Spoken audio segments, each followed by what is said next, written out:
Attention musicians of all levels. It's not always easy picking out a song by ear. Sometimes you need a little help. Well, I have the app for you. Whether you're a professional musician or a beginner, Ultimate Guitar is an amazing app. For just $2.99, you get the chords and tabs on guitar, bass, or ukulele for over 1 million songs. They're all available at your fingertips. You also get tools like a tuner, metronome, chord library, lessons, videos, and more. You can find out any song you want. It also has like transpose button. It has auto scroll that you can change the speed to so you can play along with the song. A lot of the songs have the lyrics there so you can sing along with them. Ultimate Guitar is an amazing app. Just go to ultimateguitar.com or download the app to your phone today and start playing. Start playing any song you want. Ultimate Guitar, that's the place for you. Let's get down. And you may ask yourself, well, how did I get here?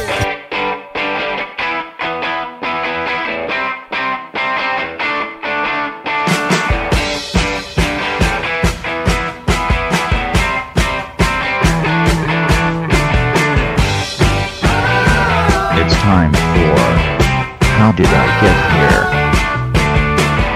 And now here are your hosts,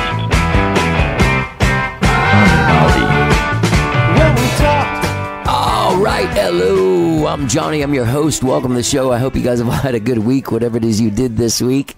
It was in case you can't tell, I've got the allergies. I'm suffering from the allergies right now, so I'm not going to talk a lot. I need to save my voice for the big show and that Skyrocket has when the day that this comes out in Houston on Friday. We're playing in Houston, so I got to have my voice back together for that. But it has been a good week, and this whole allergy thing is my own fault, guys. It is. It's my own damn fault, as our friend Jimmy Buffett would say. It's because Monday and Tuesday were so nice and cool and breezy. I left the windows open, and now I think the allergy stuff is just in my house. So I've been dusting and like keeping the windows closed and trying to de-allergize myself when I come in. And Rosie, like wiping her down with one of those doggy wipes and like washing her paws off so she didn't get the shit all over my bed. It's insane. It's insane what you go through in Central Texas to fight these allergies. What's weird is like going to Houston during this allergy time, like every week. We're going there to play every week, and I'm hanging out there for a couple of days. But usually what happens is like I get through LaGrange. By the time I get to Houston, my allergies are pretty much gone. That's usually what happens. I don't know. There's a lot of oak there in Houston, so maybe this one's not going to be as easy to Trent. You know the yellow stuff all over your car if you live in Austin, that dust? That's oak. These guys are jerks. That's pollen. That's oak jizz. It's all over you. It's all over the car. Wipe your face off. Neti pot. Get that stuff cleared out of your nose. Do what you can. That's what I'm doing. This is the How Did I Get Here allergy report for the day. Anyway, I hope you guys have a really good week. I do want to make one quick announcement. Next Friday, April 7th, Skyrocket will be playing at the Last Concert Cafe in Houston, Texas. Get your tickets. Get out there and see the show. It's a great place to see a show. It's a great time out there. We have a great audience in Houston. Usually it's a very packed audience. Usually sells out. Hopefully. Come on, guys. Let's buy those tickets. Let's get out there. Let's show the support. Show your love for Skyrocket. We just sold out a show here in Austin, so the pressure's on you, Houston. All eyes on you. Anyway, either way, it's a really great show. You can go to skyrockettheband.com, find out how to get tickets or see when we're coming to a town near you if you do not live in Houston. All right? Gang, I have a great show for you today. The South Austin Moonlighters return to the show. Chris Beall, Lonnie Trevino, and their newest member, Hunter St. who's my friend, and I've been trying to be friends with them every time I see him places. I really enjoy talking to him. But yeah, he's in the band. They lost a member over the COVID time. They lost Phil Hurley, who was a songwriter and a lead singer. So it went from being 3 lead singers to 2 lead singers. Just Lonnie and Chris are singing now and basically writing all the stuff. But the band hasn't lost its edge. Man, now there's like this amazing guitar interplay between Hunter and Chris Beall, and the harmonies are still beautiful. And they have a brand new album called From Here to Home, dropping on June 16th. It does not come out for a while. This was produced by Steve Berlin from Los Lobos, and also Steve Berlin, who's been producing records for a long, long time. Amazing records, an amazing musician himself in his own right, if you will. Yeah, this record drops on June 16th, but they're dropping a single called Make a Livin' on May 1st, and they have allowed us to preview that song for you today on the show. So you will hear their new song from the album From Here to Home from the South Austin Moonlighters today on the show. Go to the SouthAustinMoonlighters.com for all of your South Austin Moonlighters needs. And gang, let me tell you, tomorrow, Saturday, April 1st, the South Austin Moonlighters will be playing at the Haute Spot in Cedar Park in support of Cory Morrow. And on April 8th, they'll be playing at Magnolia Motor Lounge in Fort Worth. On Friday, May 12th, they'll be playing at the O4 Center here in Austin, Texas. On Friday, May 19th, they will return to the Bugle Boy in LaGrange, where we did that great live podcast there with Buttercup a few months ago, or last fall. That was a great time, wasn't it? Anyway, I have a fantastic conversation with my friends Chris Beall, Lonnie Trevino, and Hunter St. Marie from the band the South Austin Moonlighters, and what they've been doing since they put out their last record, Travel Light, which ended up being getting to number 1 on the alt country chart and having songs that were up to like number 11 on the alt country singles chart and stuff. Really, really getting some momentum. And then the COVID came, and then they lost a member, but then they regrouped, wrote all of these great, amazing new songs, and made this amazing record with legendary producer Steve Berlin from Los Lobos. This is a great conversation. We have a lot of laughs. Hunter's really funny and such a great addition to the band. I got to tell you, that interplay between him and Chris playing guitar, I can't tell who's who. You'll see a couple times I'll ask, did you do that? And like, no, that was the other guy. But they really have a great guitar interplay. The songs are great. The harmonies are great. Singing's great. The band's great. There's some grooves in there that remind you of old time Austin. Like it could be, I was saying, could be Rob Hooper on drums. If you know who I'm talking about when I say Rob Hooper, you'll know like a drum feel and just sort of like this sort of like loose limbed, like groove, deep groove. They used to play it here in Austin all the time. South Austin Moonlighters, keeping it alive. You can find them at the SouthAustinMoonlighters.com. As I said, their album From Here to Home drops in June 16th, but their single Make a Livin' drops May 1st. And gang, you are going to hear that song right now as soon as I stop talking. So without any further ado, please enjoy my conversation with Chris Beall, Lonnie Trevino, and Hunter St. Marie from the South Austin Moonlighters. Let's get down.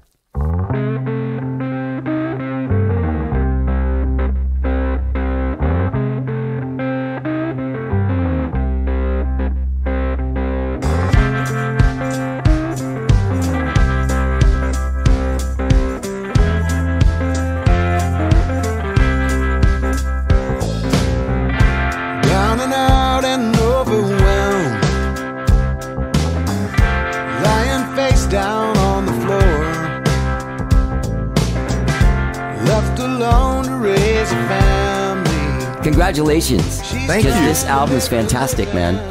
Cool. From Here to Home. Plus, you worked with Steve Berlin. Yes. He's fantastic. Yeah. Yeah, he's coming to my house in May. He is? Well, there's a long story, if I may. We started talking to him back in 2018, when he was first working with Fastball, our dear friends. Mm-hmm. And he and I met, and I said, I'd really like for you to listen to my band and see if you think it would be a good fit. And he did. We kept in touch, and he was very, very cool. In 2019, we had released our record, Travel Light, that was produced by Anders Osborne. Right. And we were already thinking, and we were number 1 in the alternative country charts for a week. Congratulations. Thank you. I've learned all of that stuff today. Yeah. We learned it much later, too. Yeah. It's a long story. Well, you guys were on then, but before the album came out, I think, right? What's that? Weren't you guys on then? Because I remember talking to you guys about Anders Osborne. Yeah. Okay. Oh, yeah. We were on the podcast. Yeah. Yes. All right. And so we went into the studio talking to Steve. We wanted to get our trajectory from Travel Light was, we were going on a steep climb up. I mean, things were looking good. We were going to go to a UK festival. We had 3 dates through Europe, and we were going to end in a festival in Spain with Los Lobos. And then, of course, in 20, everything shut down. And Steve and I kept in touch. Like he just would reach out and say, "Hey, no, I'm not trying to." Talk business or anything. I just want to see how you're doing. How's your mind? How you coping with this? That's nice. It's not so good. No, absolutely. And we just developed a friendship, and we kept talking. He goes, we had sent him. We went into the studio in March of 20 and cut a bunch of demos and sent them to him. And then, of course, everything. Were you already in the band, Hunter? Not yet. Not yet. Okay. Still on the outside. He kept in touch and just said, one of your songs came on my random playlist, and I just thought about you, wanted to see how you were doing, yada yada. In the interim, Phil Hurley, our guitar player, back then. Right. He decided, he said, man, if there's ever a time for me to exit, this would be the time, when we were in shutdown. And he was searching for something on his own. Right, but a lot of people too, like you took inventory during Yeah. that time. Oh, Like some absolutely. people stopped playing, some people doubled down, Absolutely. all kinds of shit. Yes. And that's exactly what happened with him. And he was just like, Bob Schneider tried to stop doing Mondays at the Saxon, and that didn't take. Again. That was one of the things that I was Over like, and over again. yeah. I remember him saying that on his podcast. Yeah. too. Yeah. Just Yeah. when I think I'm out, they And pull me back. I think it was like I put it out on a Friday, and the next week he announced he's coming back. I was like, fucking liar. Yeah. Anyway, go ahead. Sorry. So he left the band. I started. We didn't have any gigs on the books just yet, but we were. I put out feelers. I said, "Does anybody know of a guy, Americana player, who plays slide, who would be willing to join the South Austin Moonlighters, Or at least try. or at least try Yeah. out, or help us, whatever the case may be?" And Carrie. I could probably find it on the forum. God bless the Austin, Texas Musicians Forum. Right? that's where it Yeah. was? Like there was a post on Oh, there, awesome. and I was Yeah. like, and it wasn't like South Austin Moonlighters seek new guitar player. It was Lonnie, and it I was was just like, does anybody know of a guy who plays and so Americana slide? I did that. The hands up icon. Well, it was your wife who said, have you thought about, she reached out to me personally and said, have you thought about asking my husband? And I was like, really? And wouldn't that be a conflict of interest? She goes, no, of course not. Your family. And I was like, all right, well, let me reach out to him. And he came in on November of 20, and like I said, we've been waiting for the shoe to drop. Some sort of He's the only guy we tried out. that's true. That's awesome. We're done. You're it. He was immediately family. I mean, I told him, I said, I don't care what you think, but you're in the band. Yeah. We were in a little You may not room wanna in be, but you are. a half garage set up, at Nick's place, right? Yeah. The old place before we moved. And we banged through some tunes. He sent me, all the Moonlighter stuff in the Dropbox, and we just kind of went through and, well, here's what I hear, here's what's on the record, and play a little bit. And then, we started playing a couple more shows as things started to open back up. And they were good. It was a good learning experience, for me, obviously, learning the tunes, playing on my feet again, because Carrie and I had been playing our stuff for a while, and I'd been down in that rabbit hole for quite some time. And Well, it's different whenever you know the stuff Right. versus whenever you're trying to, you're listening and you're just coming up with, okay, I just got to be in the right place at the right time. Yeah. And his instincts are already pretty good. I mean, he knows his place, He knows right where to be. in an ensemble. So it was like, no brainer. I looked at Chris, and Chris was like, yeah. I think what happened was we had one big show coming up because back then, they were just starting, certain venues were just starting to kind of open back up in a different sort of way. Yeah. And the only ones that were really doing anything were larger, spread out outdoor events. We had one on the books, and it was in the fall. And this was summer at that point, I think. Of So 21. right, yeah. So we're Yeah. kind of looking down. We were looking down the road. No, I think it was 20. No, yeah, we did. It was November of 20 We did when we had that Fredericksburg. We did Fredericksburg in November. And that was his first Oh, official. yeah, because everybody was like, do we And the Kalahari high five? thing. Do we? Remember that Yeah, one? yeah. It was also That was the awkward, first and it was one. like, yeah, with the Kalahari. Yeah. We did So a- we had to kind of figure it out. We knew, about 3 months down the line that we were going to start doing shows again. We had some on the books. So we did have an ulterior motive. We were jamming, but we were thinking we really kind of got to get this moving and find somebody that's going to at least be able to cover the gigs. Right. Maybe we'll find somebody that's actually going to be a Permanent. member of Yeah. the Moonlighters. And sure enough, he came along. The only guy we tried out. Yeah, we got very lucky, and not only is he a great musician, but he's a good friend, Oh, and Yeah. absolutely. work ethic is he's amazing, Most and he of has a us are family, crazy, so, it's when you trying to put a band together, you kind of need to have respect for each other, and As you know. and also just respect for each other's personal lives, yada yada, all the things, and it just seemed to just mesh pretty easily, so easily that it was just I was like, I don't know. Something's going to happen. Something's going to go wrong. Well, also, if you can get people, once you're past a certain age and you've had a certain amount of experience, it's not as volatile as a scene in a band anymore. You know what I mean? At least that's what I've noticed about myself. You're not chasing dragons downtown and stuff like that. You know, it's like you kind of know.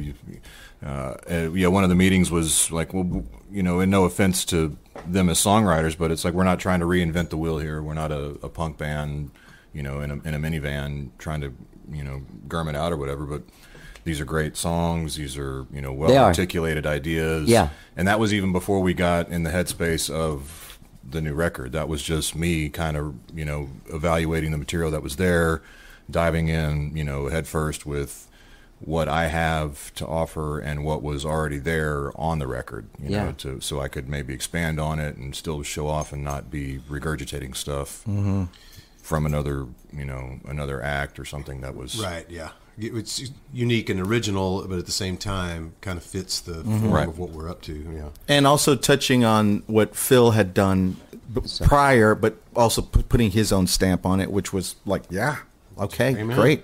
That gets into my philosophy about guitar playing too. When you know, there are parts to learn, there are signature hooks and stuff, but if you're comping rhythmic parts during the verse, unless it's, I mean, you know, there's two guitars in this band, so there's enough left and right separation going on that we can play off of what somebody else is playing, or, you know, one guy's really holding down the meat and the potatoes, and somebody else can put the parsley on top, and all that sort of stuff. Parsley, Yeah. Put in the parsley. Parsley, what'd you call me?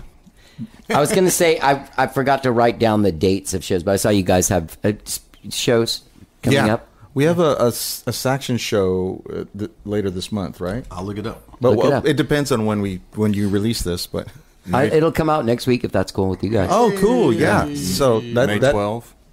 I believe it is. Friday it'll come out. It is April this Friday. 15th. April 15th at the Saxon. Yeah, April 15th at the Saxon. Yep. Nice. Yeah. So when we got that Conroe Music Festival. That's a Saturday. That's right. Oh, the Conroe. Yeah. I want to tell my aunt and uncle to go. They live there. Please do. Yeah. That's supposed to be a cool little festival. So we're excited to be a part of it. Thanks for dealing with Rosie, guys. Yeah, she's great. Rosie is awesome. Rosie is Johnny's dog. It's the new. She's the new. She's not just part of the show. Yeah. It is. She works the guests while I talk to them. That's right. It's not the first time I've been involved with an artist with a dog on stage. Yeah. So that's good. But back to the Steve Berlin thing. Yes. So we went into the studio to try him out. He said our label was kind of really wanting us to go full on country, and Chris and I were just like, oh, I mean, I don't know. What do you mean? They said like, hey, they wanted Chris to be the front guy, to be the lead vocalist, and for us to really focus on hitting country music, hardcore. And Chris and I just didn't think that's not us. I mean, we're not trying to chase something. We do a thing. There you go. Exactly. We're not re-identifying ourselves. We are what we are. That's right. And so we told him about Steve Berlin. Steve was like, I don't know. So we went into the studio with Stuart Sullivan, one of the best. God. Yeah. He is phenomenal. And I love that guy. We went in and we did 3 songs with our label there, and they were pretty excited. They heard the excitement of the songs and where Steve was, his production ideas and his arrangement ideas and everything. They got it, but they were just like, I don't know if that's what we want to release on their label. So we said, okay, well, we're going to do the album ourselves. And they said, well, just give us first right of refusal, and then you do whatever you want. So that's pretty kind for a record label to do. Yeah. They treated us really well. And no worries absolutely. And so we did. So later on, we were supposed to do the rest of the record, and then there was the second round of COVID that started happening. Right. So he was going to be in town. I was going to be in town. Steve Berlin, that is. Yeah. And so we went into the studio and started working on tracks for my solo record. And we did all the music for that, and then we ended up coming back into the studio to finish the Moonlighters record. Mm-hmm. And Chris and I both caught COVID. Our engineer caught COVID. And man, it just It's a gift that keeps on giving. Oh my God, it was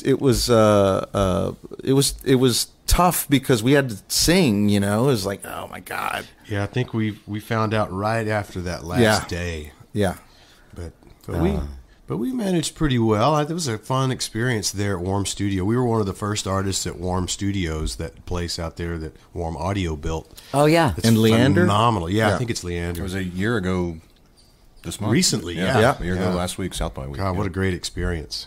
yeah. Oh, that's right. Yeah. So, you know, so he came back. He and I have become really, really good friends, and he's coming to my house the first weekend. I live in New Orleans. For those of you who don't Is he going to remember, make you sing all those Yes. things to your solo record? yes, he's going to make me do all the vocals. The Los Lobos playing Jazz Fest. Oh, nice. And he has a week off, and he said, "I'm coming." And I'm putting him up in my place, and awesome. we're going to work on all the vocals and finish my solo record, which I don't know when will come out. This is right now the South Austin Moonlighters record is priority, but I'll let you know when that is going to be released. It'll be cool. It's a lot of good sounding stuff. I think so. Good, man. I'm excited to hear it. Yeah. But I am also excited to talk about From Here to Home. I keep on looking at it just so I don't say From Home to China or something. You know Yeah, what I mean? Like, I yes. hate doing that. This record's great, and I wanted to say a couple of things. One of them is in your thing, in your bio and stuff. You talk about how it talks about how you guys are roots Americana, but like basically like the sound of Austin. Mm-hmm. And there's a couple of songs. Like there are what's the song? There's a song that I'm like, oh, this is the fucking jam. Then Away Farewell. Oh yeah, thank you. Fuck yeah. And you, man. The wah. They're just all the guitar stuff. Oh, that's you? him. Chris, I'm sorry, dude. I get that a lot. It's okay, Johnny. I'm sorry, man. It's all right. Amazing. And the tone. Yeah, we trade off on. Fucking That's what's fuzzed crazy out. is we'll trade off on different songs. There'll be a primary part that each one of us might play, and you wouldn't really know the difference unless you knew us pretty well. Right. You know. Right. And cutting that, to expand on that song in particular, I mean, setting the scene for that whole session, that's from the first session without Daniel, our Yeah, The Daniel main guy. Yeah. was adulting and moving from one place to another, and he had it all figured out. He was feeling really good and confident, and he was like, "Man, I got my shit together, and I'm going to be moving into a new place." And the day he was supposed to move into his place, they didn't realize he had a dog, and they said, "You can't move in here." And so he was in panic mode and said, "Guys, I need to find a place because he's homeless. I'm homeless." Yeah. got to Literally. pull out of the session. So we said, "Listen, your life is more important right now to figure this out," because he was really hurting, And we said, "Look, do what you need to do. We'll figure this out." And he respects Fred Mondojano. I don't know if you know who he is. Drummer in town. He does a lot of session work here in town, and Great we player. called him up literally last minute. The He day killed that track, dude. Yeah, Oh yeah, man. and he's That was- now Steve Berlin's favorite Austin. Go-to. Oh, wow. That's awesome. Good way. Show for every gig, show for every session. man. Absolutely, But, but- so we're at the wire. We're cutting this. This is the first three, not the warm session. And so this is my first, getting to know the band. And we got this Grammy Award-winning engineer. We got this guy with all the Sublime records on the wall. We got this producer in here. Okay, put your head down. Let's go to work. Let's do it right. And Don had brought in all these guitars, these classic, the Gretsch, and all these old Les Pauls. Category 5 amplification. The amps we use. He brought in all these classic guitars, and it was like, man, where do you start? Where do you pick? And so he had fuzzed out Gretsch. Dude, that tone is all the tones, like all the guitar tones are killer. That Good. first session was just killer. It was like, you could pick from this one. Here's this 61 Les Paul. Yeah. Here's this 335, 52. And like, Yeah. okay, let's do it all. Hunter's doing the clave Wah guitar. part, yeah. Wah Oh, yeah. part. I played most of the slide on I think I played all the slide on the record. Yes, you did. And Oh, yeah, you don't want me on slide. 12 string. 12 strings. Nice. And then we did a track where there's both of us on acoustics, and then that added slide to that. Well, a lot of times we'll trade off leads too. There's If a you hear tune. two different lead sections, it'll be one will be me and then the other will be Hunter or vice Right. versa. That's always cool to do. Like I had a very healthy relationship like that in a band I was in, where even like either of us would be like, oh, you know what, I shouldn't play this solo. This sound like you would be better at whatever you'd put in there would probably sound better. Yeah. And vice versa. We did that a lot. But what I was going to say is really quick, is that I have these two songs as the thing. When you say it's like the sound of Austin, it reminded me. It sounds like Then Away Farewell, like you wrote with Abraham Hall. Nice. Oh, You know what I mean? There you go, yeah. Like Wow. it sounds like you wrote that with Big Doyle or Little Doyle or That's even Georgia. cool. I don't know. Well, it was originally a blues song. I mean, it was like, and Steve said, I think it needs a proper chorus, because if you notice, each verse ends with the refrain, Right, then right. away farewell. Yeah. And it was just a 12-bar blues. Yeah. Honestly. So yeah, that's really good ears. It really, I felt that. But there's another thing too. There's Long Time Coming, which is a great song. Thank you. I don't know if everyone's going to get this, but you probably should. If you were like, oh, that's Rob Hooper playing drums on that, I'd be like, oh yeah, fuck yeah, that is. Yeah. You know what I mean? It Yeah. totally feels like, you guys know Rob? He's real. I know Yeah. the records he's played on, yeah. Yeah. Rob's real slippery. Yeah. There's like a groove and there's like, it's serious. Like I could close my eyes and see like 90s Rob Yeah. with his weird little Yes. African hat. Yes. Like playing the drums. Yeah, and that's Daniel James. He's great, he's great, man. He's got fantastic amazing drummer. feel. Absolutely. Yeah. And that Then Away Farewell is about Matt Harris. Oh, our dear friend. Yep. I should give you one of those paintings I have. What are you talking about? I went out with this girl that was an artist, and Matt came to Oh, town one time. right, We yeah. all got wasted, and Matt was like, I want you to make a painting of me that doesn't look anything like me, but is the essence of me. And she goes, okay. And he's like, what do you want? She's like, what do you mean? I'll just paint it. He's like, no. How much do you want? He gave her like $400, Yeah. like right there.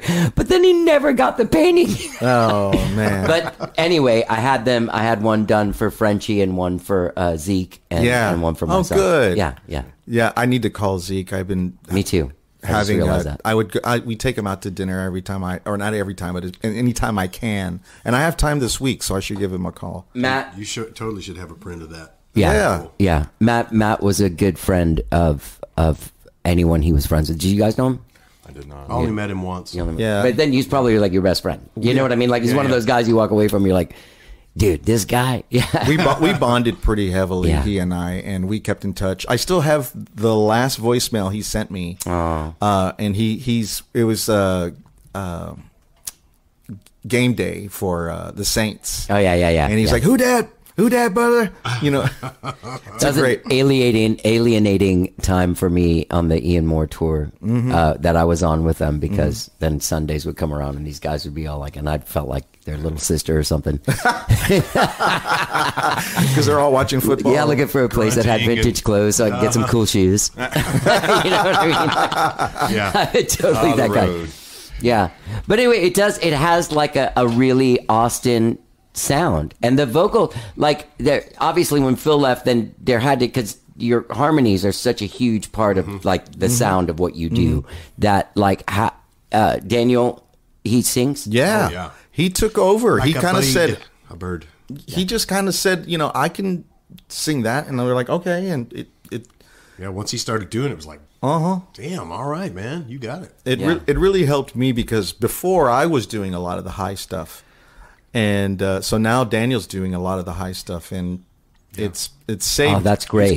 He's the stud, man. He's done some pretty big tours. He lived in LA for a while, and he's played with he's been a part of some larger, So he's too famous to come to my show. more or Is that less. what's going on? It's not really what we were trying to say without saying it, but Yeah. No, he he's lives. slinging packages right now. He lives in San Marcos, and he has during the pandemic he saw the writing on the wall and got a job with Amazon. Yeah. So he got called in to help because 2 guys quit, and he said, "Listen, guys, I'd love to be at this thing, but I need to help out because they do him so many favors to allow him to tour with us, and so." We understood. He's doing got good that stuff, man. He's got that great high harmony that and a great pocket for a drummer. Yeah, you need that in the, you know what I mean, in the harmony Oh, thing. God, yeah, man, it makes all the difference in the world. Yeah. It does. I mean, everything makes all the difference in the world, It's just all these little subtle things that add up. Yeah.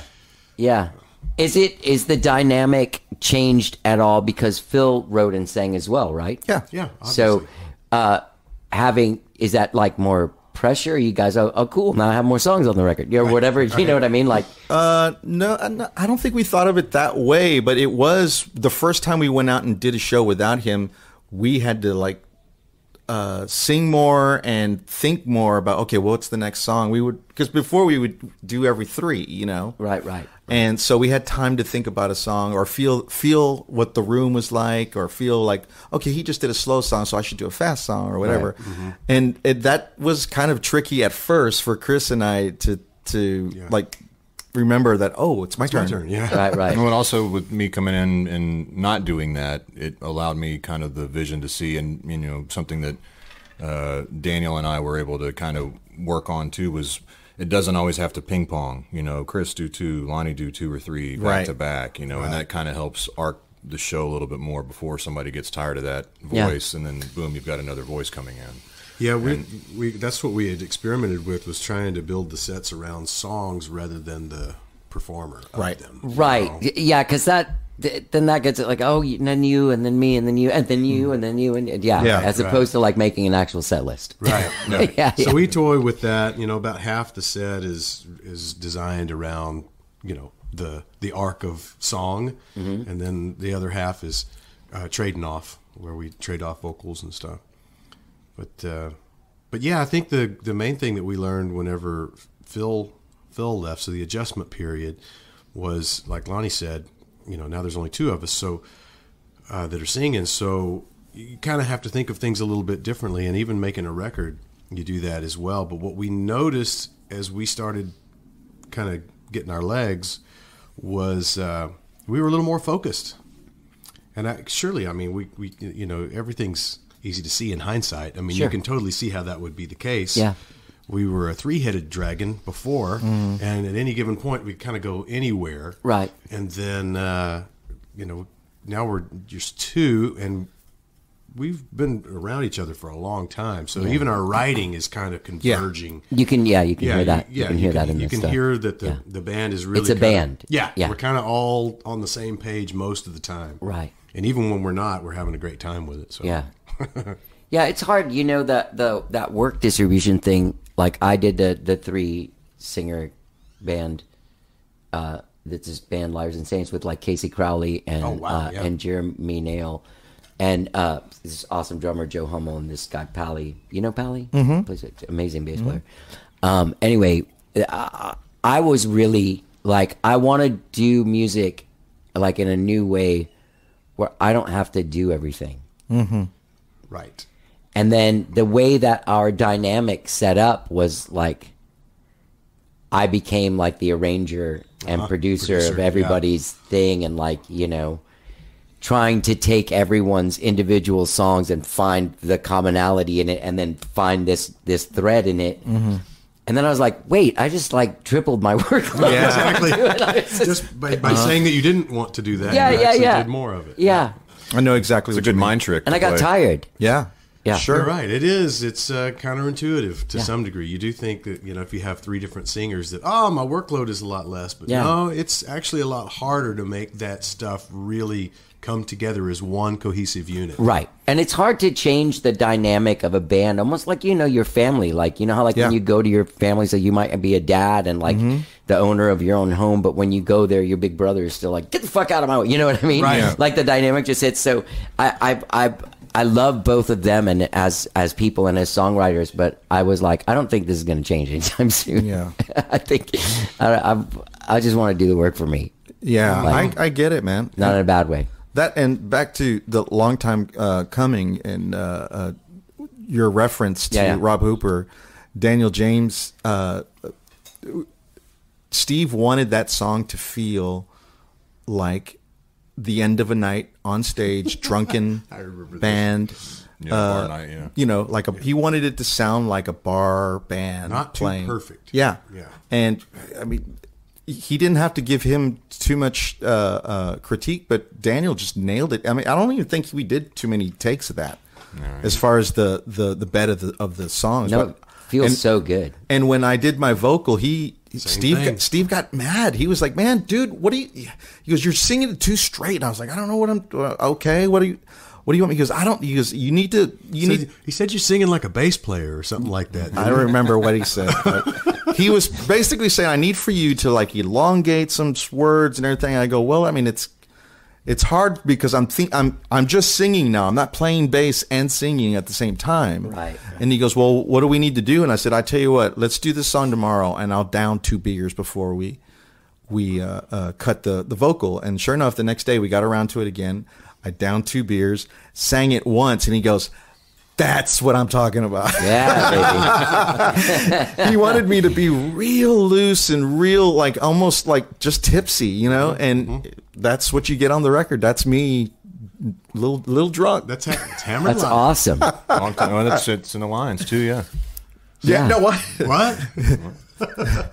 Did you like you guys obviously cut that shit live, like the basic tracks, Yeah. right? Yeah, we're all standing in the room, all 4 on the floor, amps in the other room, all around the drums up there, and he's in the booth, coming in, voice of God over the headphones. That was good. Let's do it again. Yeah. Okay. Play through it. That was good.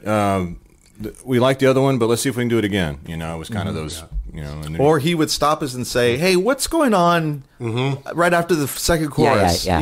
He goes, "I'm starting to get bored right there. What can we do to?" He goes, "I don't know. Maybe it's repeat G minor. Yeah. Yeah. Hunter, try a. Yeah. Yeah. And put a bunch of bags of shakers together. Or all whatever, of this is happening as we're cutting. So like we maybe have already cut the song 7 times, but by the 7th time, it's the arrangement's changed from the first 4 or 5 takes. So we can't really use those takes anymore. You know what I mean? Right. But I love that way of working because it keeps us on our toes. Yeah.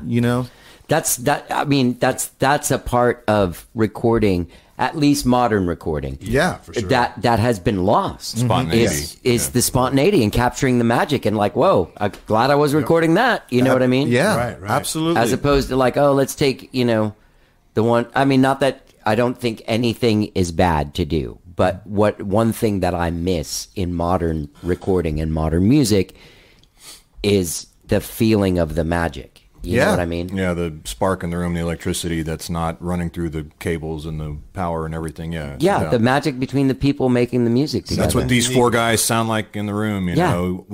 Years ago, Carrie and I went and saw the Eagles when they did their tour with Chris Stapleton. And you're watching, and there's this, production, TV screens and everything. And, kind of hits you like, that's what these dudes sound like when all of them play together on stage. Because right before that, Stapleton was out there, and he had 4 people on stage. Bass, drums, him on electric guitar, and a steel player. And they were playing at Minute Maid Park, and it was enormous. It was huge. It sounded bigger than big. And 4 people on stage, that's what they sound like. Musicians playing music, go figure that. That's the Eagles real get up thing. there, and there's their 10-piece band or whatever, and like, man, that's what them dudes sound like. They figured out where those parts go, and I'm playing E minor 7th here. This guy's playing in this position up here. Right. and Yeah. The arpeggios, this guy's doing that, Yeah. and then, man, that's what it sounds like. And yeah, you got to either recreate that or you got to create it. At some point, it's got to be created. Yeah. And you got to play. It's so easy to go awry on that too. You have all these different options when you're in the studio. Well, we can overdub that. We can overdub that. We can do Yeah. There's Twin guitar parts. Yeah, there's so many things that you can put on a record. And the art these days is learning what not to do. Yeah. That's part of what we're talking about with the way that music used to be recorded. You had 24 tracks, and you did it in real time for the most part. And so it was only the most important things that should be there, and there wasn't a cluttering of all these different ideas happening. Right. You And- got what you got. Right. And it's not to say that somebody like, the first couple of Prince records where it's him, piecemealing a thing together isn't as amazing as, Frank Sinatra record where the coolest players in the fucking world are all playing together at the same time. But it's hard to do that. It's hard to do that. You usually miss. But if you're Prince, you don't. No. Right. Or like, remember those Lenny Kravitz ones? Yeah. Jeez, man, those first couple of Lenny Kravitz records. absolutely. Jesus. 2-inch 16-track tape. Yeah. Man. Yeah, And they're just exactly. banging through it. Yeah. Yeah, ton of. Yeah. Were you? Full takes. Are you young enough or old Probably. enough to have had like 4-track cassette?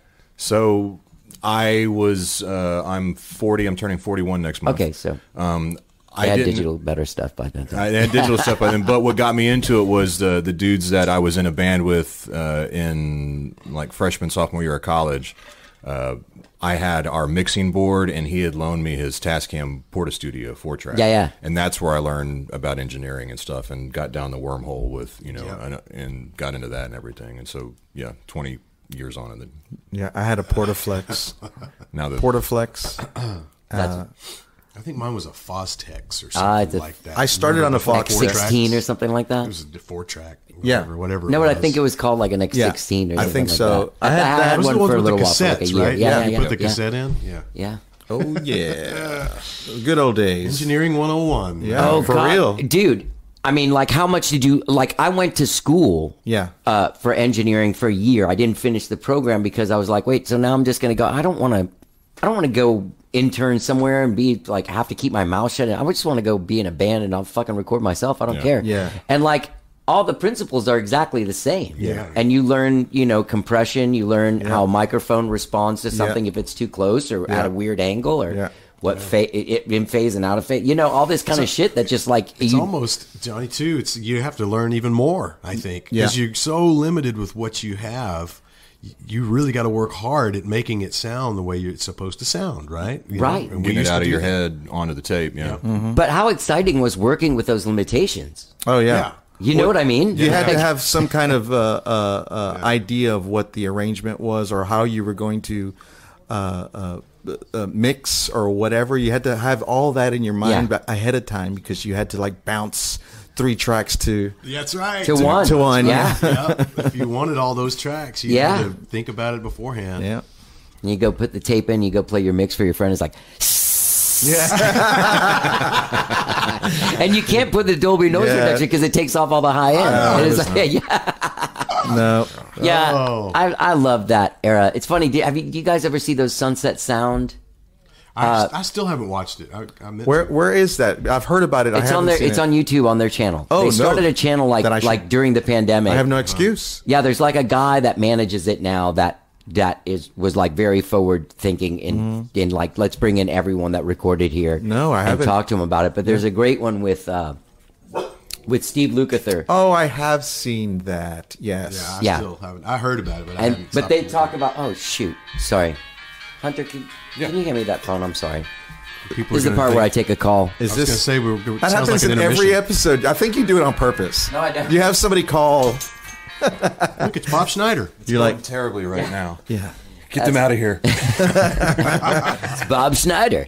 Wait, what were we just saying before that phone ring? Lukather. Lukather. Look at that. So YouTube he channel, was yeah. talking about, I guess, like Africa was like the most tape machines that people use, but at one point they used 4 tape machines on that song. Yeah. Yeah. 4. Yeah, had them all running at the same time. Yeah. Oh my God! I mean, that's insane. Can you imagine being the engineer responsible for making sure that stuff all lined up? Yeah. Like, oh God. Well, and that's at the very least 30 tracks. I mean, I'm sorry, 60 tracks. Yeah. Yep. Yeah. So, Yeah. Jesus. I heard from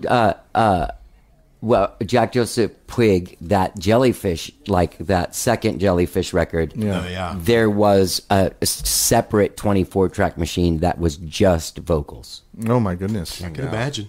Yeah. What a Yeah. great record too. Yeah. Yeah, Jesus. Right? Have you heard? It's I mean, 30 years old. to be on the get off on a tangent here. But No. Have you heard that they did some releases of some of the demos Yeah. leading Yeah. up to that Oh, record? yeah. Have you? Yeah. You heard those? Oh, yeah. It's like they knew exactly what they went in to do. Oh, yeah. They weren't figuring it out in the studio. They already had the stuff nailed before Yeah. they ever went in They there. were Yeah. perfectionists. Oh my God! Yeah. It's interesting because that first record is so, like, still has 80s Oh, yeah. reverbs and shit on it. Yeah, it's Really it's annoying. dated a little Yeah. bit if you go back and listen to it, but it's still cool. still great. Still cool. I listened to that album in its entirety on my drive to Houston the other day. The first The one. first one, yeah. Belly Yeah. button. Yeah. So amazing. Spilled that's Milk's good the genius. second one, Yeah, right? yeah. Yep. Are you guys 10 hands people? Oh, I love 10 Hands. You know they dude. were here Saturday. I was know. playing in I would have Houston. been there if I was in town. I just flew in this morning Yeah. You did? from New Orleans. Yeah. Boy, am I just to make it for this. for this. Lonnie Trevino. Hey, yeah, I love you, man. Well, I've got to be here this whole week. We got a shit ton of things to do. What are you guys doing? Tell me what's on the docket. Well, we've got to get our Kickstarter incentives packaged and sent out. Hopefully get it done this week. But we may run out of T-shirts. I have to get another order of T-shirts, but I mean, at least we'll be ready to get it sent off. It's almost as if you never know. You know the things you got to do, right? Yeah. And once you start doing those, you realize, oh shit, I got to do that. Oh, and God. that, and then I'm supposed to do that, and oh crap, yeah. So there is a lot to do. And we're still getting stuff ready for our promo lady and our radio guy, and we got the thing at Waterloo. And that's right. I have a meeting with Waterloo to do a window clean. Oh, nice. And in store. You're going to be there Yeah. all week, just kind of pretty much hanging out. It's just going to be Lonnie hanging in the window. With his Spider-Man gloves on. We got a show we got to get ready for. I mean, we're already pretty well prepared, but we thought we'd work on some transitions and set list for the first time in our lives. Yeah, well, because we're videoing, working on the Saturday. act. Yeah. Hunter. I'm into it. Hunter is has several guitars that he brings because of different tunings, Right. for slide, all the things, and so it just helps to have when you're opening. We're opening for Cory Morrow at the that's Haute great. Spot, and when you only have 45 to 50 minutes to play, you want to Oh yeah. Utilize that keep it time. moving. Yeah. Don't look like amateurs up there, boys. Exactly. So you guys didn't play South by Southwest? No. South by what? Yeah. Sorry, I was in Arizona. You were? was. I was in Arizona the week before. Yay. It was snowing. Just worked a sound gig. You I was, did? Hector Ward. Yeah, he I love does that his, guy. He does his Blackfinger Music Fest, a day party with all local Oh, acts. yeah. So we did what was usually 4 days prior to the pandemic. This year was only 1 day. But Yeah. it was all, Carrie and I did it. Madam Radar was there, Jessica and the Vanity Project. I wish I would have gone to that. Flyjack, of course, Hector played, Patrice Pike, and everybody that plays in town and, still gets the love. Lots of central folks. And it's on West 6, so it wasn't too knee-deep- crazy. Wasn't too knee deep in it all. So. Yeah. Did you guys read the Andy Langer post about it? No. Yes, Yeah. I didn't. I did.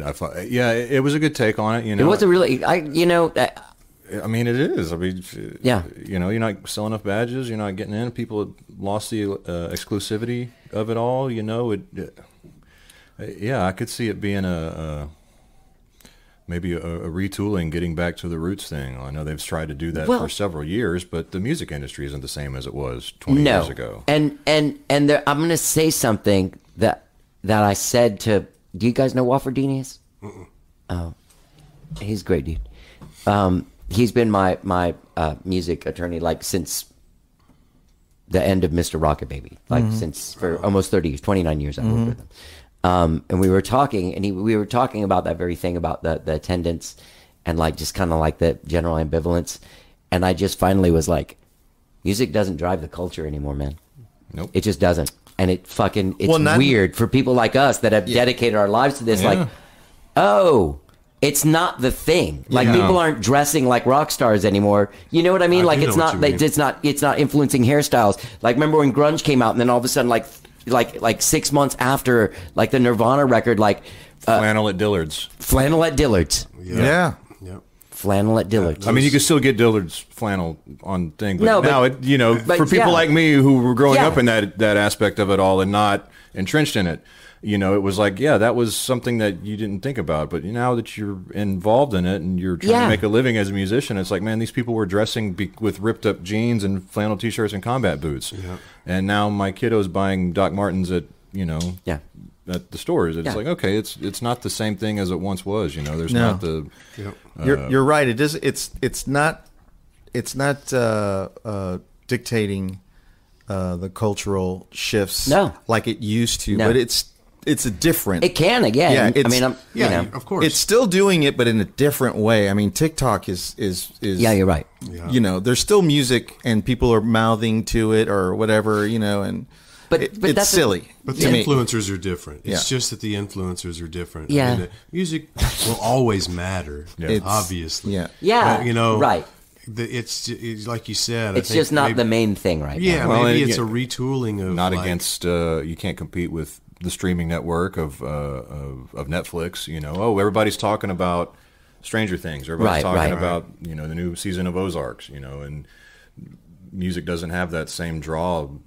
Beatlemania doesn't happen. But right, and that's even like how you get a hit, like the Dreams with the guy on the back of his on the back of a car, like drinking orange juice, like that. That's how you get a hit. Like that's so weird. But that was already a hit. It's not like I get it. I get you. But the people that were here that it was a hit for were people that a whole new audience, that didn't know. Absolutely, it, you know.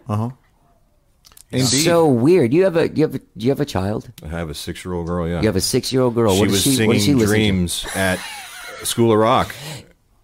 She was. Okay. But she does not listen to that unless Carrie and I are like, hey, can we listen to something that's not Kids Bop? Okay, so she's into the whatever the kids are listening to. Yeah, and then if there's a new movie, that Disney movie, she's into the soundtrack of that. Yeah. You know, Frozen and Encanto and all that sort of stuff. Yeah. And essentially that's how hits are made these days. I think. Yeah. In a little snippets, not even the whole song. No, they don't even movies.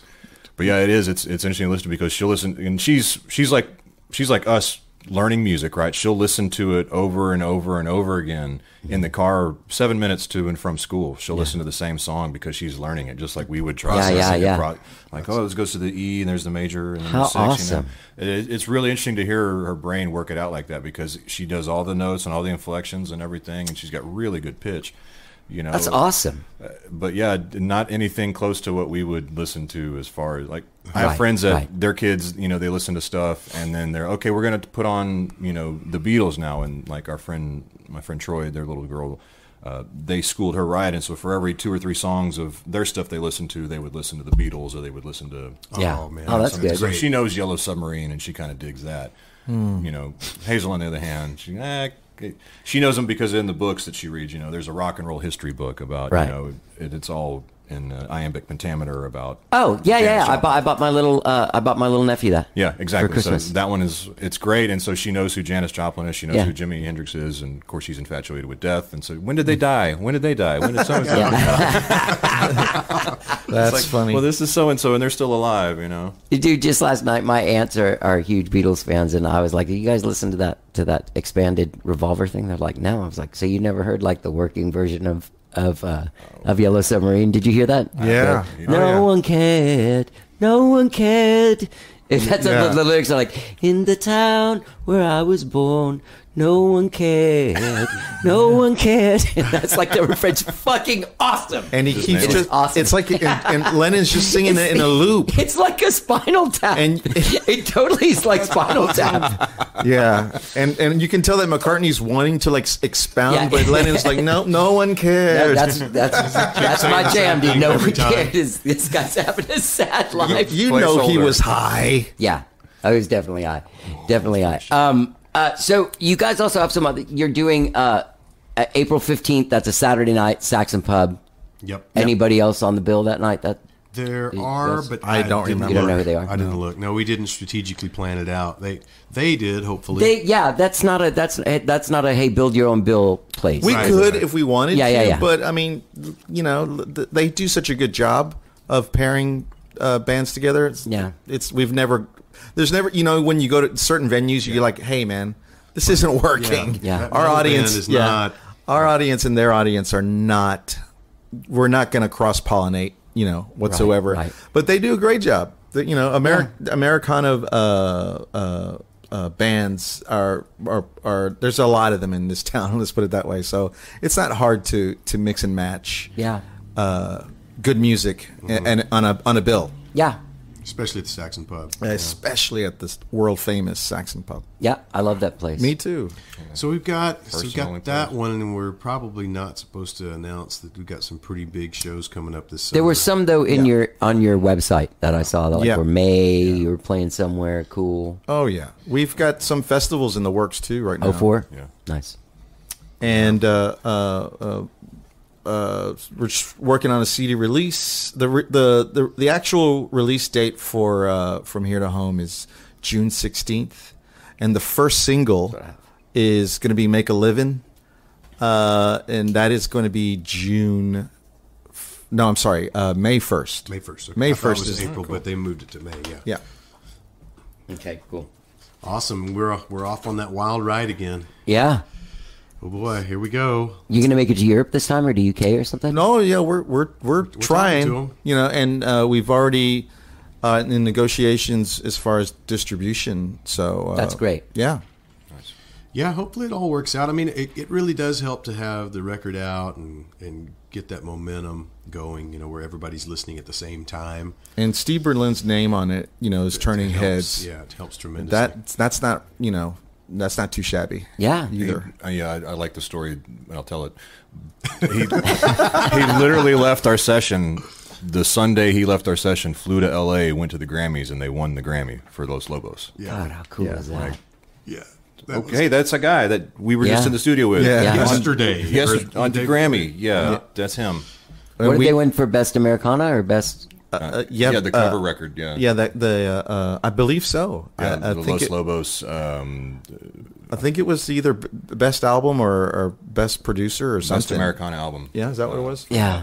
They did a record of covers of LA songs. Yeah. He's the yeah, de facto. yeah. Had like Dave Alvin and shit on it. Yeah, I listened to it one day. It's cool. Yeah, it's really good. Just do remodeling house. He's the de facto producer of Los Lobos because, you know, half the time he's sitting next to the producer or the engineer, I'm sorry, and in the control room because everybody else is, you know, cutting on the floor. And Yeah. so he ends up, that's how he became a good producer.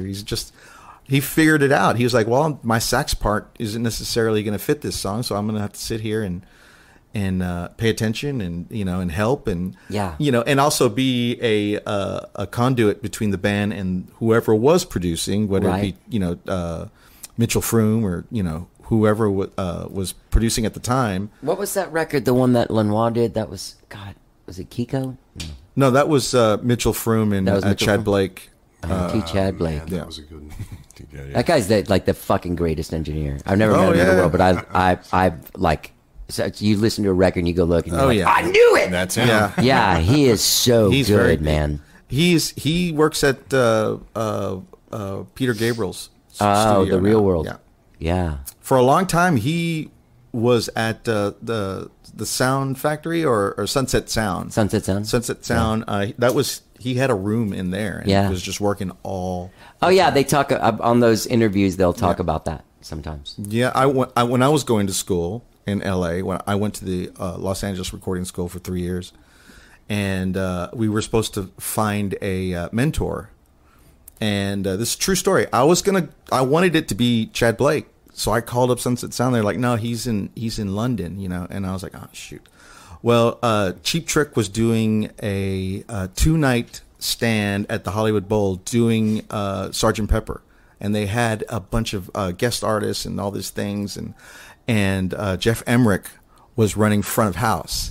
Whoa. So I went to the show, walked over to the front of the house, met Jeff Emmerich, told him what I was doing, and I said I needed a mentor. And he goes, "Sure." Took down his number, and That's all you had to do. that's all I had to do. Fuck! I wish I would have known that. And so I went to Capitol. I almost got a job at Capitol Records at the mastering department, and they fired everyone. Like EMI came and fired everyone at the time. This was around 08, 07, 08, and Oh yeah, I remember when you moved. yeah, and So you moved back like right in there somewhere. and anyway, so I talked to Jeff Emmerich. He said, "Sure, come. We're going to be mixing what we're doing here, so come to Capitol Records and we'll talk." I was like, "All right." So I got to hang out with Jeff Emmerich, you know, mixing Cheap Trick.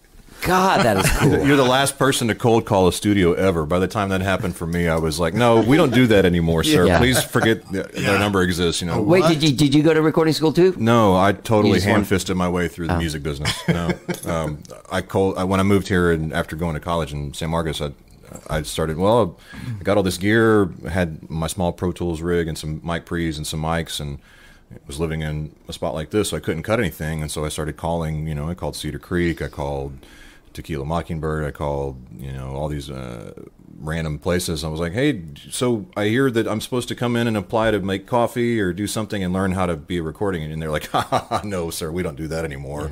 You have to go through school or you have to be recommended." Yeah. You know, it's like, well, shit, okay, I got to do it myself. That's what we've been doing for 20 years. Learning Pro Tools and learning mic placement, like you said, you move it this way, you do it yourself. Yeah. And too much, back it up. You find out what works, what doesn't work. What somebody you read. I do live sound a lot too, and one of the things that happened over the years of doing live sound happened most recently in October. I was doing sound on a cruise ship, and I was the sound engineer for a Texas Country Music Fest that was a small portion of the cruise ship, not the entire boat, right? So 800, 500 people on this 3,500 person boat. And we're going into these places, and these guys are, I'm bringing in my console, we're doing our monitors, but we're plugging into their front of house system. Oh, right. And guys are looking at me, and they're from Spain, from India, and like, man, your reverbs, they sound really good. What are you doing? And it's like, pull this up, and they're taking screenshots of my reverb settings. I was like, okay, well, I guess I'm doing all right. I've figured it out. I get these guys that like my mixes. I'm getting hired to be on a boat and do this stuff. So I didn't have to make coffee in the studio to learn how to do that. You don't have to go to school for it. Yeah. No offense to me and Lonnie. No. But yeah. And all the money that you spent. Well, in hindsight, I wish I would have taken that 10 grand and gone to a studio and said, "Here's 10 grand. Exactly. I want, I'll be a partner or a silent partner, or just let me hang out and do what I do." And I think I asked 2 studios if they would have accepted that, and they said, "Hell yeah, we would have. 10 grand just for, Yeah. Yeah. I wish I would have done that. I hear you. instead. I hear you. But then I wouldn't have met you guys. Aww. What about you, Chris? What's your recording history? I just fell in love with music early on, and I couldn't make up my mind what I really wanted to do. I wanted to play everything. And it was, looking back in hindsight, it's mainly just because I love music. Yeah. And I think out of necessity, like all of us, I learned the basics of engineering. And when I really got into it when I got up into Nashville. So you found your... Yeah, so when I moved to Nashville, I finally kind of found my spot. I mean, I had a big turn for me was there was a friend of mine back in Abilene when I still lived in Abilene. Knew that I was, trying to learn and traveling and playing and really wanted to be a producer. And he's going to come right here to the window, isn't he? No, but it's not that bad on here. Okay, good. So anyway, one day, man, I was relatively famous in Abilene, and people knew who I was. Well, this guy named Russell is a friend of mine, and he was he a little older than me, a little bit more established in the business. He had a repair place, and he had a studio at his house. So there were 2 rooms of his house on the other side. So the living quarters were on one side, divided by a kitchen and a living area. And then these 2 other rooms over here where he had a massive console. Sound familiar? And you know what I mean? Yeah. And so one day I was at a show, and he said, "Would you be interested in using my place?" I said, yeah. He pitched me the keys. He said, "You use it anytime you want." And I did. I went over there every day I wasn't traveling. I was in that studio tracking some of my stuff.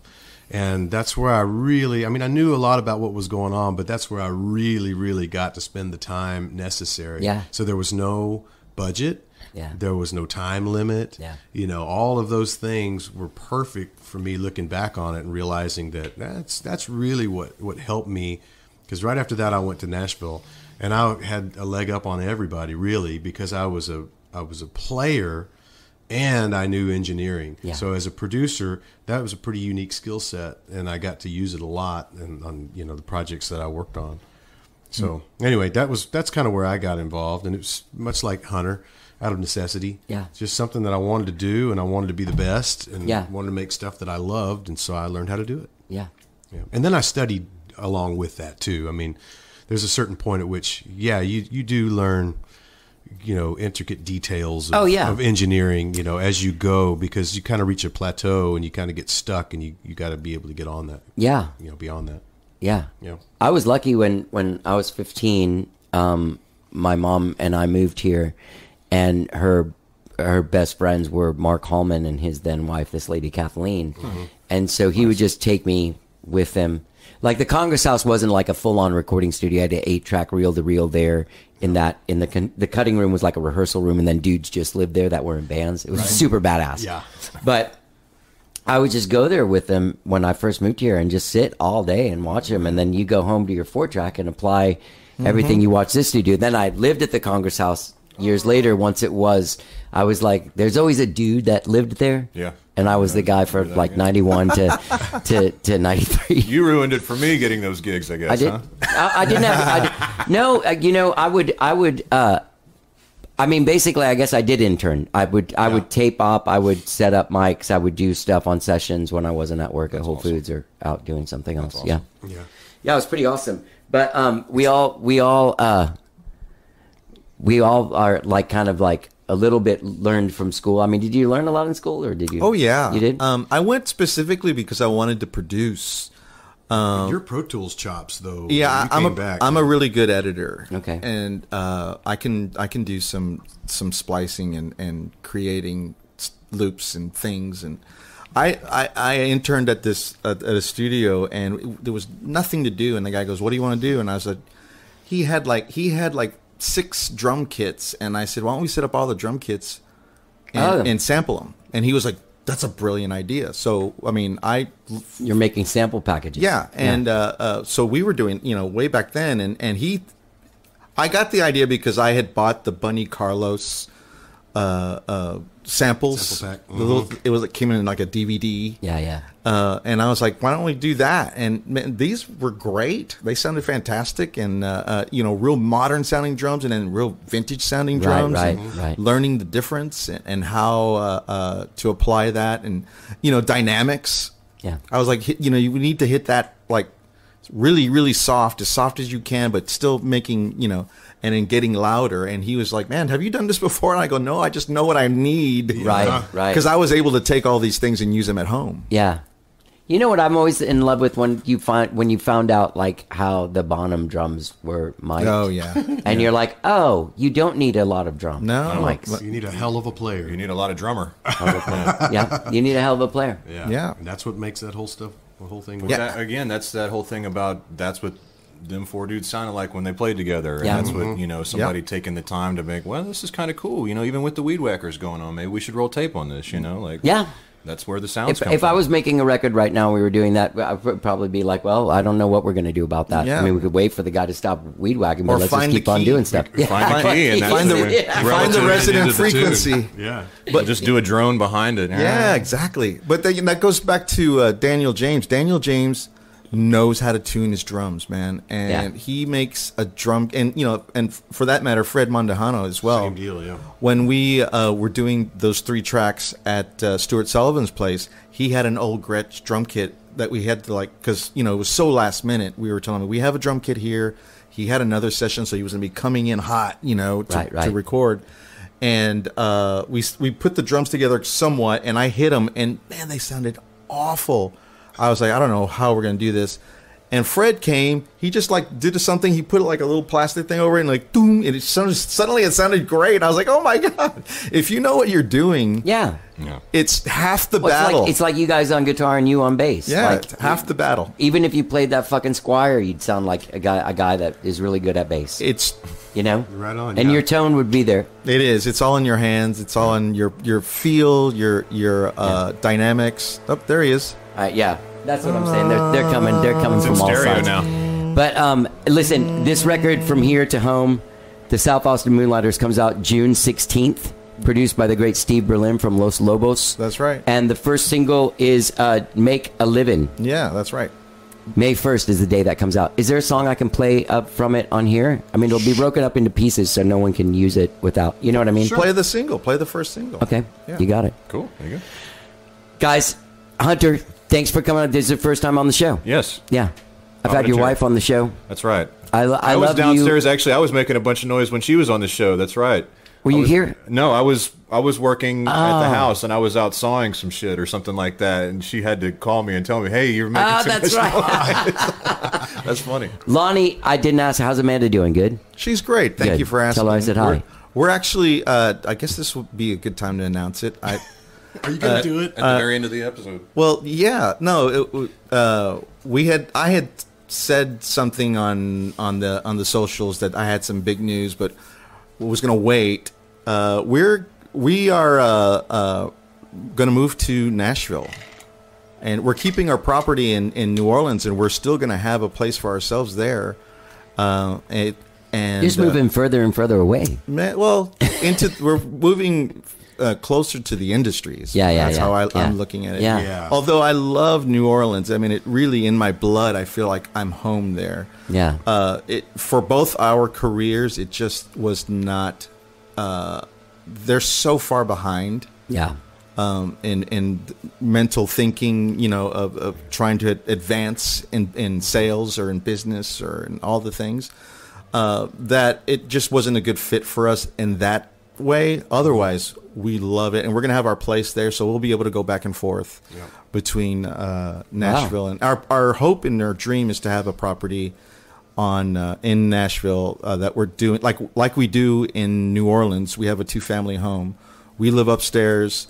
We have a 2-bedroom Airbnb downstairs, and we have a 1-bedroom studio in the back. Fantastic! Where a local lives. So it pretty much pays for itself. That's great. And so we'll have that, and go back and forth and utilize New Orleans for all its wonderful things that it has to offer, but also further our careers in Nashville. Yeah, which that would do. Yeah. Yeah. Are you going to move from town to town and try to take over wherever you go? That's pretty much. Seems like what he's been doing this whole time. The ultimate goal is to have the same thing in Portugal or Spain. Oh yeah, totally. And then retire on those 3 spots or Nice. 4 or whatever. Yeah. What about you, Chris? What else? Hell, man, I'm slugging it out every day. Yeah? No, I'm still Northwest Austin, as of about 13 years ago, and that's it. What else am I doing? Do I have any news? I don't think I have any news. No big news. I played, play lots of shows. Love to play guitar. Do my thing. All right. People can find you guys at South Austin, the SouthAustinMoonlighters.com. Dates, Right. music, videos, all the the whole social things. things. All the socials. The South Austin Moonlighters. And all of these streaming sites. Links You know, galore. yeah. I wanted to say that, I often get people come up to me at shows and say, I should just pay for this outright right now, right? Because you don't get any money from streaming. And I'm like, well, no. But we need those numbers on streaming. I mean, Truth is, you need both. Yeah. Yeah. The thing is I won't go into this because it's a thing. Do you guys know Jana Pokop? Yeah. Yeah. Okay. Jana and I had this long talk about it, and she's like, look, the thing is in perpetuity, like if whatever 99 cents or 48 cents they give you from iTunes for buying a song, you can make way more than 49 cents if people stream your shit forever. Right. Like way more than 40. Yeah. Like it's not up front like we were used to it, but if you are badass, I could see that. Yeah. you can actually make more money over a longer period of time. Absolutely. Yeah. It's weird to say that. You gotta look at the graphs. Gotta look at the numbers. I'm just, I'm one of those guys that doesn't look at like. Like Attack of the fucking They are. They're Bumblebees, man. everywhere. They're everywhere. But I just there's no new fad. I don't dig fads. I mean, I just like if it's streaming, great. Streaming will last for a while. There are drawbacks to it. The sound quality sucks most of the time if you actually compare it to something that really does sound good. Right. People are gonna know that. They're gonna go back. It's just I'm not gonna base my career on any one way to do it. I think that it takes all of those ways, and everything matters. So the ease of streaming, of course, matters. Yeah. I'm a little worried about the fact that now, main sites don't host downloads anymore. Like, you literally cannot download music most places that you go. Yeah. That's a little worrisome, but it'll trigger, I think, a knee-jerk in somebody to actually do that. And maybe it's us. Maybe it's the grassroots people on their websites having their download links right there, you know?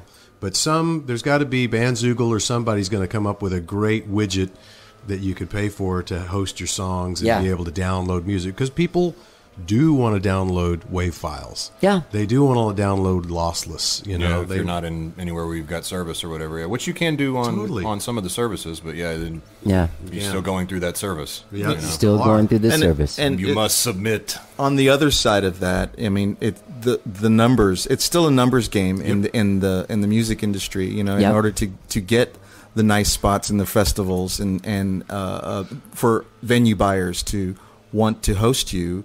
they need to know that you have listeners and you have people streaming your music, and that's how they do it, unfortunately, or fortunately, however you want to look at it. Yeah, and so it's a promo tool for us. Absolutely, so we need it. yeah. And it I think everyone needs it, and for anybody to I shouldn't say that. I've heard voices say like, well, they're taking food off my table. I go, well, how much money were you making prior? Yeah. I don't think you were making any more. Well, maybe they were. They were. We're just not used to that. Yeah. We never made a ton of money off of selling any. Yeah, music. me neither. No. So Me neither. we're over here like I haven't. No, absolutely. Nothing that I've ever done in any way, shape, or form in the music business has garnered me anything other than a month-to-month living. Yes, that's everyone in the music industry is doing just fine, except for the artist. the people actually making the music. That's exactly right. Exactly. That's the way it's always been, though. Yeah. I mean, that's a sad thing. If there's a way to reverse it, they're trying to do something today, I think, with the city council and making people get paid at South by Southwest. But then also just like, there's so many other like, I mean, so many other people. I mean, I remember doing like a rock, one of those Adam Brewer things at Spill on 6th Street with you when you lived in LA and you were promoting your solo record. So we did a show together there for that. But like, there's tons of stuff like that. Yeah. You know? Yeah. I mean, there's other stuff, you know? Yeah. Non-official or whatever. Yeah. And I don't think it's, I mean, I noticed that, I mean, whatever. They had a bunch of free shit this year that would have been badges, but it seems like as the date drew close, it's the AMF, they had that thing at the... Auditorium Shores. No, they had a thing at one of the venues was the backyard of Sheraton. And then just out of the blue, like, I mean, I was on that thing because the AMF showcase was going to be there. And they, like, a couple weeks before, were like, oh, and it's free.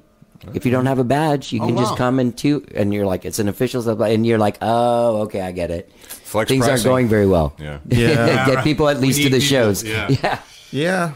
I mean, you know, I think it's like that everywhere in the music industry right now, unfortunately, as far as attendance. Yeah. You know, I think a lot of places are, and, you know, it's the venues that we were accustomed playing, you know, the mid-level music venues are now the next echelon up of artists who are a little bit more established and a little bit more now they're playing our rooms for 2 or 3 nights.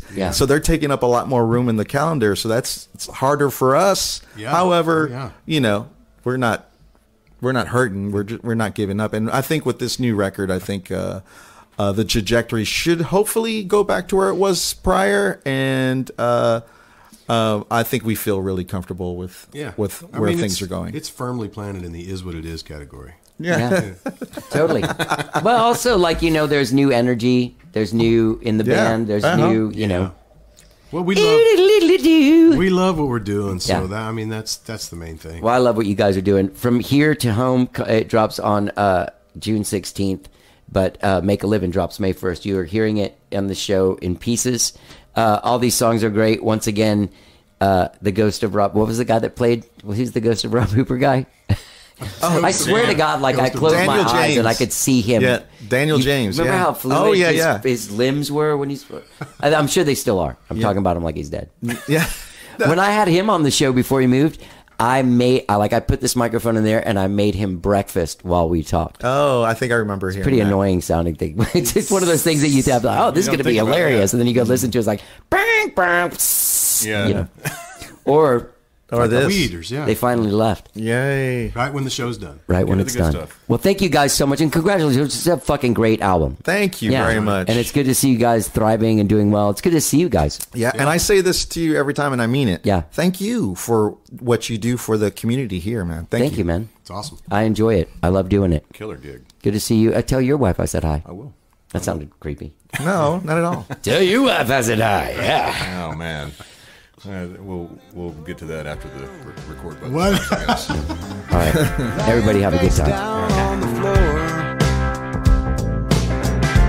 left alone to raise a Gang, that was the South Austin Moonlighters. I want to thank my friends Chris Beall, Lonnie Trevino, and Hunter St. for coming on the show. Don't forget their record From Here to Home drops on June 16th, produced by legendary producer Steve Berlin. Don't forget you can catch them tomorrow, Saturday, April 1st in Austin at the Haute Spot in Cedar Park in support of the great Cory Morrow. Go to the SouthAustinMoonlighters.com for all of your South Austin Moonlighters needs. I want to thank Chris, Lonnie, and Hunter for doing the show. It was great hanging out with them, great talking to them. Follow us on Instagram, or follow me on Instagram. I'm at Johnny Gowdy, and on Twitter. And you can follow us at How Did I Get Here on Facebook. Subscribe to this podcast wherever it is you find podcasts, be it Apple Podcasts, Spotify, TuneIn, Overcast, Stitcher, anywhere. New shows every Tuesday and every Friday. And gang, I'm dropping a very special From the Vault tomorrow. I'm announcing it now. Marsha Ball, from a conversation we had back in 2019. So tune in, subscribe. You'll get a notification every time they drop it. All right. Have a great weekend, whatever it is you're doing. Stay safe. And here's the rest of this song, Make a Livin', making its debut on How Did I Get Here. Thanks, South Austin Moonlighters. You guys are cool. Have a good weekend. Let's get down. All those years in apparition, while he tried to make a living on his own, he left her where he found her. Then he came back home again. I have tried to see the good in it, but I guess I just don't understand. I'm making a living. I'm making a living. Got his reasons for departure. He still loves his family. Sends a check to tide him over while he tries to make a living on his own. He left her where he found her. Then he came back home again. I have tried to see the good in it, but I guess I just don't understand. I'm making a living. I'm making a living.